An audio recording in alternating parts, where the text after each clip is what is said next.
फरीदाबाद की प्याली हार्डवेयर सड़क के निर्माण को लेकर अनिश्चितकालीन धरने पर बैठे हैं। बाबा राम के नेतृत्व में आज दर्जनों सामाजिक संगठनों और स्थानीय लोगों ने मिलकर एक बेहद ही अनोखा प्रदर्शन किया। टूटी पड़ी हुई सड़कों पर प्रदर्शनकारियों ने भैंसा बुग्गी, घोड़ा तांगा सहित साइकिलों से पैदल मार्च निकाला। हार्डवेयर सड़क निर्माण का मुद्दा अब फिर से तूल पकड़ता हुआ नजर आ रहा है।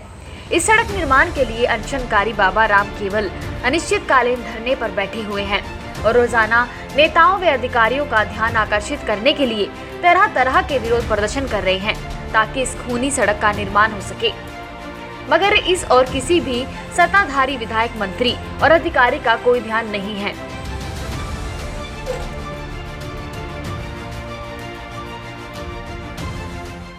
भैया क्या बताऊं कैसा रहा। जब आत्मा रोती है ना तो पैदल चलना पड़ता है। और ये डिजिटल इंडिया में अब छोटा बुग्गी चलेंगे क्योंकि सड़कें चलने लायक रही नहीं। बच्चों की मौत निरंतर हो रही है, एक्सीडेंट डेली हो रहे हैं। और सबसे ज़्यादा नुकसान ये जो व्हीकल वाले हैं ना, ये दोपहिया वाले, ये कभी भी पलट जाते हैं, उनके ऊपर गाड़ियाँ चढ़ जाती हैं, तो फीलिंग कैसी होगी। मेरे लिए तो इस शहर के सारे बच्चे मेरे बच्चे हैं, इसीलिए मैं तिलपत छूट के यहाँ आया हूँ। नहीं, मेरे कोई रिश्तेदार और बच्चे और वो परिवार नहीं है यहाँ, ये सारा परिवार है मेरा। ऐसा है, हमारे यहाँ के जो नेता है ना, उनकी नीयत साफ नहीं है। अगर नीयत साफ होती तो तत्परता से काम करते, अधिकारियों की लगाम खींच के रखते और टेंडर भी हो जाता और पास भी हो जाता।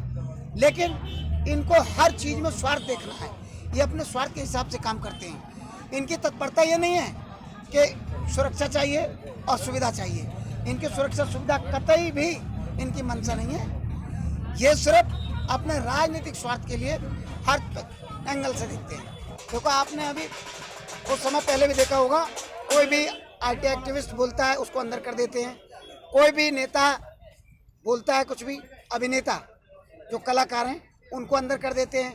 जैसे अभी एक गाने वाला, दो गाने वाले अजय और वो रॉकी जैसे, वो लोग अंदर कर दिए। दूसरा, पत्रकार बंधु जो हमारी आवाज़ को वहाँ तक पहुँचाने की कोशिश करते हैं, उनको अंदर कर देते हैं। और खासकर वो लोग जो सत्ता के साथ जुड़े हुए हैं या समर्थक हैं, वो कहते हैं कि हम जैसे ही बाहर आते हैं हमको पार्टी से बाहर का रास्ता दिखा दिया जाता है। चाहते तो वो भी हैं, लेकिन कैसे आए। और जो इस तरह के छोटे नेता हैं, गली के नेता हैं या मंडल तक के नेता हैं, वो डर रहे हैं। डर के मारे वो बेचारे बाहर नहीं निकल पा रहे। जनता तो तैयार है, जनता तो कहती है आप आह्वान करो, अभी तो हम 1500 हैं, हम 10,000 हो जाएंगे। बाबा, पहले आपने सांकेतिक रूप से 3 दिन धरना दिया, उसके बाद आप अनिश्चितकालीन धरने पर बैठे हुए हैं और आज आपने जो है बुग्गी झोटा और पैदल भी मार्च किया। अब आगे बाबा क्या करेंगे? देखो जी, मेरी एक ही गुजारिश है, अगर आपसे सड़क नहीं बन पा रही तो कोई ज़रूरी नहीं है। मोदी जी ने कहा आत्मनिर्भर भारत, हम निर्भरता के लिए बिल्कुल तैयार हैं। आप छोड़ दो, अगर आपसे शासन नहीं चल रहा आप छोड़ दो। नेता से नहीं चल रहा शासन, जिस गद्दी पर है, जहाँ भी है वो नेता, वो कहता है मुझसे नहीं चल पा रहा तो छोड़ दे, कोई ज़रूरी नहीं है। ये जनता अपने आप कर लेगी, दोबारा चुन लेगी, या अपने पैसे से, अपने एफर्ट्स के साथ, अपनी मेहनत से बना लेगी। मुझे कल मैंने लोगों के साथ बैठक करी तो मुझे सबने मिलकर कहा कि बाबा, अगर सरकार नहीं बनाना चाहती तो हम चंदा करके 26 लाख की आबादी है और गुड़गांव, गाजियाबाद तक के लोग ये कह रहे हैं कि पैसा हम दे देंगे, और CSR वाले भी कुछ अकाउंट के लोग हैं वो कह रहे हैं पैसा हम दे देंगे। तो कहने का मतलब ये है कि अब आत्मनिर्भर भारत की तरह आत्मनिर्भर होकर सड़क बनवाएंगे। हमें परमिशन दे दे सरकार, सड़क हम बना दें, हम बिल्कुल तैयार बैठे। बाबा जी, कितनी सड़कें बनवाओगे शहर की? साहब, जहाँ जहाँ मौत होगी सड़क का दावा हम बनवाएंगे। सरकार हाथ खड़े कर दे और परमिशन का लेटर हमको साथ साथ दे दे। फरीदाबाद की 25 सड़कें ऐसी हैं जिन पे लोग हर रोज दुर्घटनाएं हो रही है। 25 के 25 बनाएंगे। सरकार कह दे हाथ खड़े करे, नगर निगम हाथ खड़े करे, हुड्डा डिपार्टमेंट हाथ खड़ा करे, PWD हाथ खड़ा करे, ये कहे कि हम नहीं बना सकते, लेकिन पहले पद से इस्तीफा दे देना, क्योंकि आपका भी औचित्य नहीं है फिर उन कुर्सियों पर बैठने का। आप इस्तीफा दो, हमें परमिशन दो, हम बिल्कुल तैयार हैं। 25 नहीं, पूरे शहर की सारी सड़कों का। नाम बता दीजिए। जी, मेरा नाम हरजिंदर मेहंदी रत्ता, वार्ड नंबर 7 से। बेटा, हम तो साफ ये तौर जो पे सड़कों कह का रहे हैं, निर्माण हमें है परमिशन ये दे दो। हमारे वार्ड के सड़क लिए नहीं बहुत ज़्यादा बन रही ज़रूरी तो है। परमिशन तो दे सकते ये हो। ये जो और सड़कें हफ्ते हैं भर सारी टाइम दे दो। कनेक्टिविटी हमारे अगर रोड सड़क ना वार्ड की बनाते, पड़ती है। तो मैं सहमत हमारे वार्ड की हूं। सारी सड़कें खराब हो चुकी हैं। कोई भी ऐसी कनेक्टिविटी नहीं है जिसकी वजह से हमारा आवागमन सही और सुचारू रूप से चल सके। बहुत ज़्यादा दिक्कत में है और ये रोड आजकल की नहीं है, ये कम से कम 6-7 साल हो गए। इसकी बुरी से बद से बदतर हालत हो रही है। तब हम फिर जबरदस्ती सड़क बनाना शुरू करेंगे।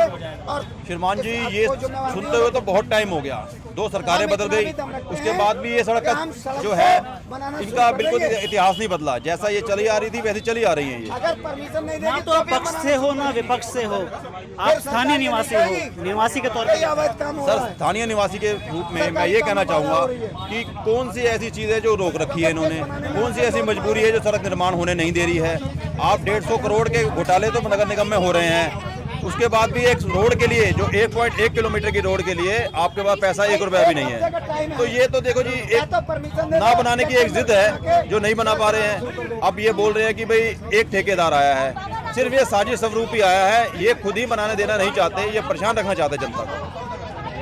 तो क्या अपील करते हैं अभी भी जो जल्द से जल्द सड़क पूरी हो जाए? देखो जी, हम तो अपील करते हैं, हम किसी राजनीतिक दल से नहीं है, किसी प्रशासन से नहीं है, एक हम आम आदमी के, आम नागरिक के रूप में ये बात कहना चाहते हैं, इनसे रिक्वेस्ट करना चाहते हैं कि कृपया करके सड़कों का निर्माण करें जो हमारे लिए बहुत ज़रूरी है। आए दिन मौतें हो रही हैं, ये और कितनी मौतों का इंतजार कर रहे हैं। हम तो ये चाहते हैं कि जल्द से जल्द निर्माण हो जिससे हमारे काम आवागमन सुचारू रूप से चल सके।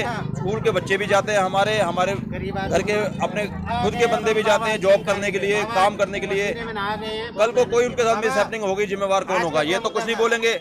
जिसका चिराग घर का जाएगा वो उसके लिए दिक्कत होगी, उसका नुकसान होगा, इनका कोई नुकसान नहीं होगा। हर मुद्दा हो ठेकेदार से अगर ये न्यू कह देना कि भैया तू एक सड़क बना दे और रात रात बना के दे देगा, लेकिन वो इनको जेब में भरने वो देने नहीं है। जड़ सारी भ्रष्टाचार है और कुछ नहीं है।